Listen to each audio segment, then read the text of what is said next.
संगवारी हो देखो रायपुर के गार्डन हम गणेश देखे बा, लेकिन हम आ गए हैं गार्डन में।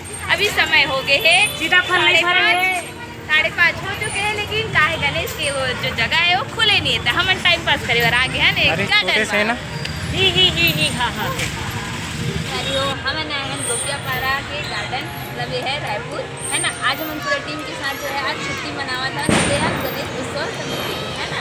तो आज क्या है कि हम घूमे पर निकले हम, लेकिन हम जगह जब अभी खुले नहीं है। देखा कि हम मनोरंजन करे पर थोड़ा समय बितावे काया गार्डन आया। तो देख पता कि जब लड़का मेरा झूला में झूला था, लेकिन दोनों में जो बैठे है ना। हम देखा था हम अपना समय खुली तक अपना समय जाबो के, लेकिन हमार का होत नहीं है टाइम पास। हम टाइम पास करे बर बैठे कैसे भैया हो है ना, बता सकते कि नहीं आप मन जगह में आए कैसे लगा थे? बहुत अच्छा लगा थे ना है ना। देख जैसे मोर संगवारी है झूला झूल के अपन मनोरंजन करा थे है ना, वैसे हर एक चीज जो है गार्डन में मतलब सुकून जो मिलते है ना।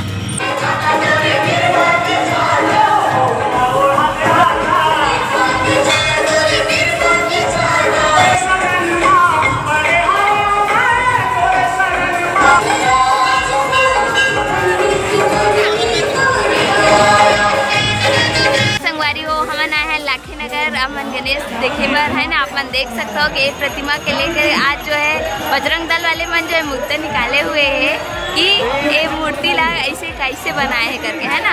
हमन देखा था ना सबके जो है शोभा जो है हमन लाभ उठावा था ना। आप मन देख सकते हो रायपुर सिटी कैसे भीड़ हवा तेहा ओखर बीच में हमन हुए आए हमन घूमे बर। हमारे दोस्त मतलब देख सकते हो ये है ना, सब जन बैठे हवाए घूम फिर के आए हमन। हम देखा था ये बना इतना थके मांदे हवाए कि यहाँ देख ना बैठ के फोटो खिंचावा थे बना, बैठ के फोटो खिंचावा थे है ना। पूरा रेंग के आए देखर से पूरा थक गए हवा है ना। और संगवारी हो मतलब यहाँ आए तो आप मतलब कैसे लगा थे? बहुत अच्छे लगा थे।